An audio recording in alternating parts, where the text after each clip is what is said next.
दोस्तों, UGC bill जो है, यूजीसी की नियमावली को लेकर जो विरोध चल रहा है देश भर में, और उसको चूँकि मीडिया कवरेज नहीं मिल रहा है, इसलिए हम लोगों को फेसबुक लाइव या सोशल मीडिया के जरिए लोगों को अपनी बातें रखनी पड़ रही है। और मामला अदालत में भी है। 8 मार्च को नई दिल्ली में जो विशाल विरोध सभा होने वाली थी, तो आपने देखा कि किस तरह से 8 मार्च की उस सभा को रोकने के लिए बहुत सारे युवा साथियों को, धुरंधरों को, जो सोशल मीडिया के धुरंधर हैं, इन्फ्लुएंसर्स हैं, और बहुत सारे वैसे वैसे प्रभावी युवाओं को रोका गया, हाउस अरेस्ट किया गया। आखिर केंद्र सरकार इतनी डरी हुई क्यों है? यूजीसी का जो रेगुलेशन का मामला है वो तो यूजीसी ने बनाया, नरेंद्र भाई ने तो, भाजपा ने तो संसद से पारित नहीं किया है। फिर डर क्यों यूजीसी रेगुलेशन को लेकर? क्या भाजपा के मन में कोई खोट है? भारतीय जनता पार्टी, मोदी सरकार के मन में, नियत में कोई खोट है? राजनीति साधना चाहते हैं, उसके जरिए अपनी डूबती नैया को तिनके का सहारा लेना चाहते हैं? आखिर क्या चाहते हैं? क्यों नहीं यूजीसी बिल को लेकर सरकार अपना रुख स्पष्ट करना चाहती है? न तो उसके राजनीतिक सहयोगी, जदयू जैसे सहयोगी और बहुत सारे सहयोगी दल भी अपनी राय स्पष्ट रूप से बता नहीं पा रहे हैं, और न ही भारतीय जनता पार्टी की ओर से ही अब केंद्र के मंत्रियों की ओर से। अब 8 मार्च की रैली को तो इन्होंने दिल्ली में होने नहीं दिया। 8 मार्च की जो जनसभा होनी चाहिए थी, होने वाली थी, बड़ी जनसभा होने वाली थी यूजीसी रेगुलेशंस के विरोध में, तो तमाम युवाओं को जो प्रभावी हैं, जो अपनी बातें दृढ़ता से रखते हैं, जिनका बच्चों पर, युवाओं पर और तमाम लोगों पर प्रभाव पड़ता है, वैसे लोगों का जुटान होने वाला था वहाँ। कई सारे लोगों को हाउस अरेस्ट किया गया। अजीत भारती, सर्वेश पांडे, बहुत सारे नाम हैं। मैं तो ज़्यादा सोशल मीडिया पर रहता नहीं हूँ, इसलिए उन लोगों के नाम नहीं बता पाऊँगा ज़्यादा, लेकिन उन्हें हाउस अरेस्ट करके जिस तरह से रोका गया, और वो यूजीसी के विरोध में जो 8 मार्च की जनसभा थी उसको नहीं होने दिया गया। ये सरकार देखिए किस कदर डरी हुई है। कभी गौ हत्या के विरोध में जो लखनऊ की जनसभा होने वाली थी उसको लेकर भी इन्होंने यही रुख अपनाया, और उससे पहले 8 मार्च की यूजीसी बिल की जनसभा को भी इन्होंने रोका। तो इनका रवैया स्पष्ट हो जा रहा है। अगर सरकार की ओर से इस तरह का बिल सदन में लाया नहीं गया तो फिर इन्हें डर क्यों है? और ये क्या उसकी आड़ में अपनी राजनीति साधना चाहते हैं? यूजीसी बिल के आड़ में, उसके आड़ लेकर, उसका सहारा लेकर ये अपनी राजनीति चमकाना चाहते हैं। हिंदुओं को टुकड़ों टुकड़ों में बांटना चाहते हैं। शिक्षण संस्थानों में व्यवस्था खराब करना चाहते हैं। पठन पाठन के माहौल को बिगाड़ना चाहते हैं। देश में शिक्षण संस्थान ही बचे थे, राजनीति का अखाड़ा तो बनाए ही रहते हैं। तमाम राजनीतिक दल अपने युवा विंग, छात्र संघ और क्या क्या बनाकर ऐसे ही लोगों को पढ़ने नहीं दिया जाता है। अच्छे अच्छे संस्थानों में भी तरह तरह के लोग आकर राजनीति करते रहते हैं। युवा राजनीति सीखेंगे क्या? राजनीति सीखने के नाम पर जो खुला खेल चलता है शिक्षण संस्थानों में, इससे वहाँ पठन पाठन का माहौल कितना बनता होगा, या जो पढ़ने वाले हैं उनको कितनी परेशानी होती होगी, उसका तो कोई मानक ही नहीं, कोई पैमाना ही नहीं, कोई देखने वाला ही नहीं है, समझने वाला ही नहीं है। उसको लेकर किसी को चिंता नहीं है। लेकिन अब ये उन लोगों को, जनजी को टुकड़ों में बांटकर, आपस में लड़ाकर, फूट डालकर उसी तरह की राजनीति के शिकार बनाकर अपना जो इनका जन समर्थन घटता चला जा रहा है, गिरता चला जा रहा है, उसको थामने की कोशिश करते नजर आ रहे हैं। यूजीसी बिल इसी दिशा में एक कदम है जो इन्हें मिल गया है। अब ये इनकी स्थिति ऐसी हो गई है कि ये कुछ कह पाने की स्थिति में नहीं बन पा रहे हैं। ये सांप और छुछुंदर वाली स्थिति हो गई। एक कहावत है, जब सांप किसी छछूंदर को निकलता है तो जैसे ही वो छछूंदर को अपने मुंह में लेता है, उसे समझ में आ जाता है कि गलत चीज को मुंह में ले लिया है, गलत आदमी से पंगा पड़ गया है। उसके बाद न तो वो उसे उगलते बनता है उससे, और न ही निगलते बनता है। यूजीसी बिल ने इसी तरह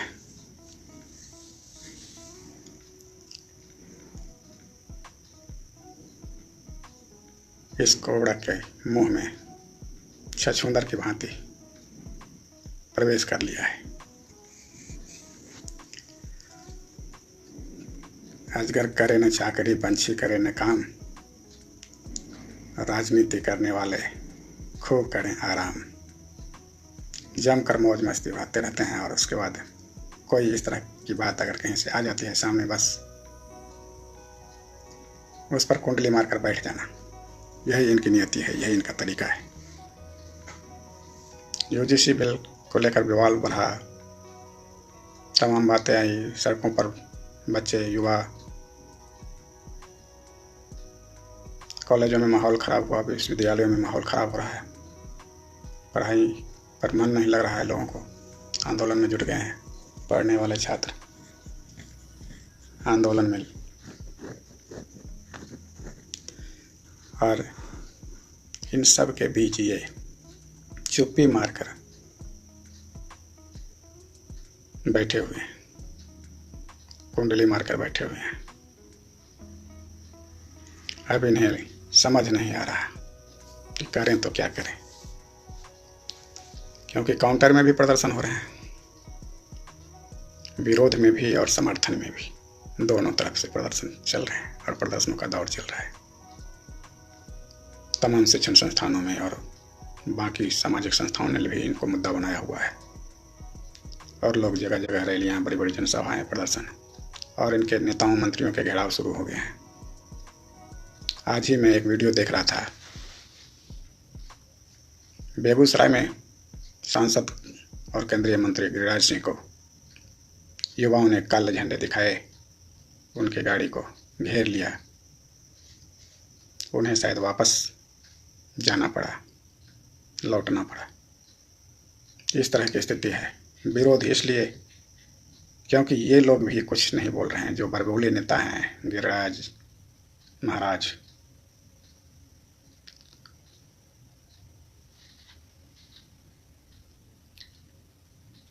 सवर्ण नेताओं और जो भाजपा से जुड़े हुए, खासकर सत्ताधारी, केंद्र में सत्ताधारी जितने भी दल हैं, उनसे जुड़े जो सवर्ण नेता हैं, उनके मुंह से कोई बकार नहीं निकल रहा है, कोई बात नहीं निकल रही है, और यही आक्रोश को बढ़ा रहा है।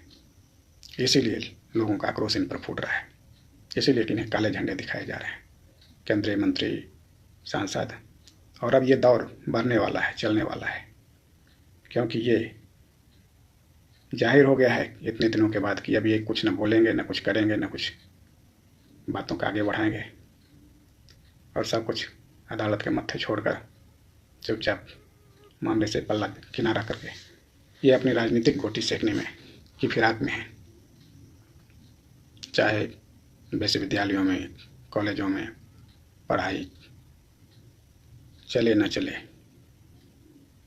चाहे कितनी भी व्यवस्था बिगड़ जाए, इन्हें इनसे कोई लेना देना नहीं है। इन्हें सिर्फ अब इसमें राजनीति शायद नजर आ रही है, जिसमें ये संख्या बल देख रहे हैं, और इन्हें लग रहा है कि जंजी जिसके बल पर ये लगातार 3 बार से चुनाव जीतते चले आ रहे थे, क्योंकि भारी तादाद युवा वोटरों की देश में हो गई है और होती चली जा रही है, बढ़ती ही चली जा रही है। और उन सबों का स्वाभाविक रुझान झुकाव नरेंद्र भाई मोदी और भारतीय जनता पार्टी सरकार की तरफ बना रहा पिछले एक दशक से। और अब जब 2024 में इन्हें मुंह की खानी पड़ी भारी, बहुमत से काफ़ी दूर रह गए, जब भारतीय जनता पार्टी बहुमत से काफ़ी दूर चली गई, तब इन्हें अब एक नया हथियार यूजीसी विनियम के तहत, यूजीसी रेगुलेशन के तहत मिल गया है, जिसे ये भुनाना चाहते हैं। अब इनके सांसदों का घेराव होगा, जहाँ तहाँ उन्हें काले झंडे दिखाए जाएंगे, इनके मंत्रियों को क्षेत्र में जहाँ भी जाएंगे। और सिर्फ सवर्णों के बच्चे या सवर्ण ही नहीं हैं, इन्हें तो वे लोग भी घेरेंगे जिनके लिए ये चुप्पी साध कर बैठे हुए हैं। क्योंकि अब अदालत इतनी जल्दी तो इस मामले को निपटाने से रही, और पहली ही सुनवाई के दौरान अदालत ने पुराने नियम को फिर से लागू कर दिया और इस नियम को, नए नियम को रोक दिया था। इसी वजह से प्रदर्शन दोनों तरफ से होने लगे, और अब देखना है कि ये आगे कहाँ जाता है, किस ओर जाता है।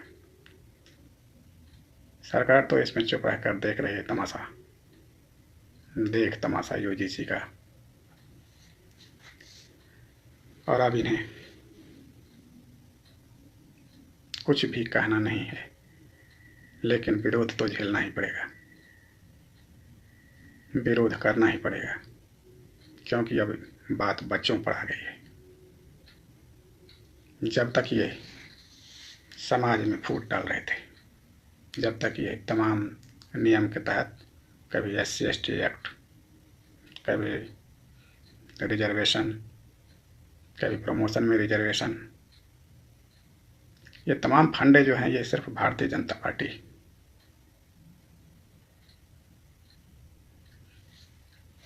ही इन्हें ऐसे हथियार के तौर पर यूज करती है। वाजपेयी के समय में प्रमोशन में रिजर्वेशन, जो ये नौकरी में जब मिल गया तो अब ये प्रमोशन में रिजर्वेशन। और पिछले ही साल शायद जब एक बात सुप्रीम कोर्ट ने कही कि SC/ST में वंचित वर्ग बहुतेरे हो गए हैं, SC/ST कैटेगरी में बहुत सी जातियों को कोई आरक्षण का लाभ नहीं मिल पा रहा है उसके तहत, इसलिए उन्हें वंचित नहीं रखा जाए। उस दिशा में इनको सोचना चाहिए, सरकार को सोचना चाहिए। और जैसे ही ये बात सामने आई, इन्होंने आनन फानन में,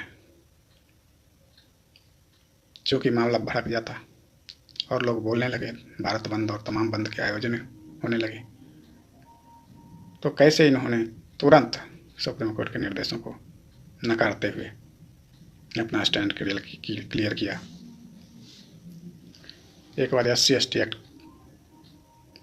में जो तुरंत फुरत गिरफ्तारी और बिना सोचे समझे मामले को दर्ज कर लेने की जो प्रवृत्ति चलती चली जा रही थी, उस पर भी जो आंकड़े आ रहे थे, उनको देखते हुए अदालत से निर्देश आया।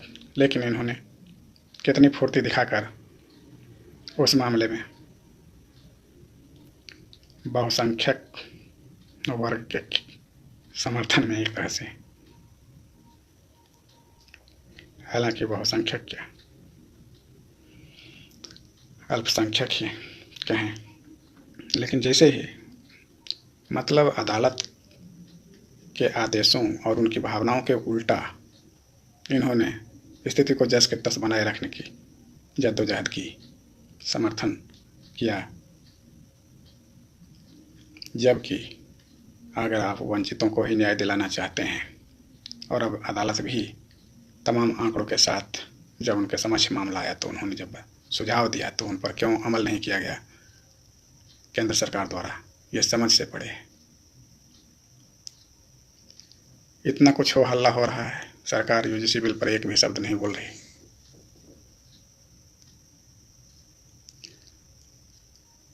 असली समस्या तो इससे हुई कि उसमें ओबीसी भी शब्द जोड़ा गया है। नियमावली बहुत सारे तो पुराने हिसाब से है, लेकिन कुछ जो बातें उसमें नहीं जोड़ी गई और उसमें ओबीसी को भी जो शोषित मानकर चला गया। यही बात विरोध की वजह है। लेकिन चूंकि ओबीसी की संख्या प्रतिशत बहुत भारी है और इसी वजह से सरकार में शामिल लोग या पार्टियां या नेता इस बारे में उचित बातें नहीं कर पा रहे हैं। जो उचित समझो वही करो, यही मेरा सुझाव रहेगा। तो बने रहिए यूजीसी बिल को लेकर। देखिए 19 तारीख की सुनवाई है सुप्रीम कोर्ट में, 19 मार्च की तारीख। क्या कुछ होता है, मामला कब तक आगे बढ़ता है, बातें कब तक चलती रहती है, या सरकार को कोई निर्देश आदेश या यूजीसी को कुछ और बातें स्पष्ट करने की बात कही जाती है, ये देखना होगा। तो बने रहिए। और अगर आपको ये वीडियो या और इसमें कई बातें समझ में आ रही हैं तो निश्चित है आप इन्हें लोगों से शेयर करें, अपने साथियों से शेयर करें। यूजीसी बिल को लेकर जो महाभारत होगा और जो चल रहा है ये तो चलता ही रहेगा। अगर आप वीडियो देखते हैं, शेयर करते हैं तो हमारा और आपका संपर्क बना रहेगा, बढ़ता रहेगा, चलता रहेगा। धन्यवाद, बहुत बहुत धन्यवाद।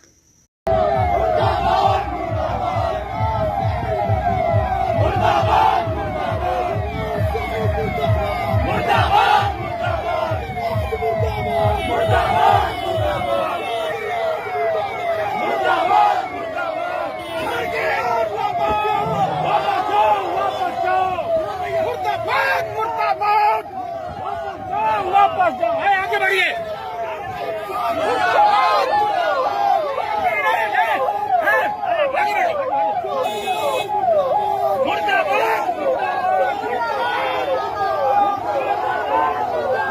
मुर्दाबाद मुर्दाबाद, वापस जाओ, वापस जाओ।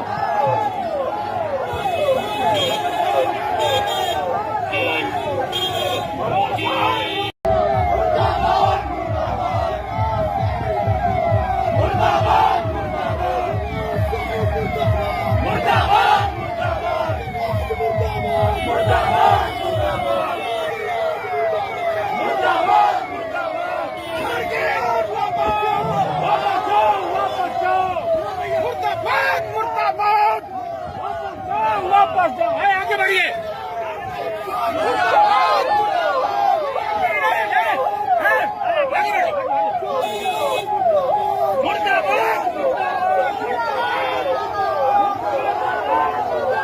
मुर्दाबाद मुर्दाबाद, वापस जाओ, वापस जाओ।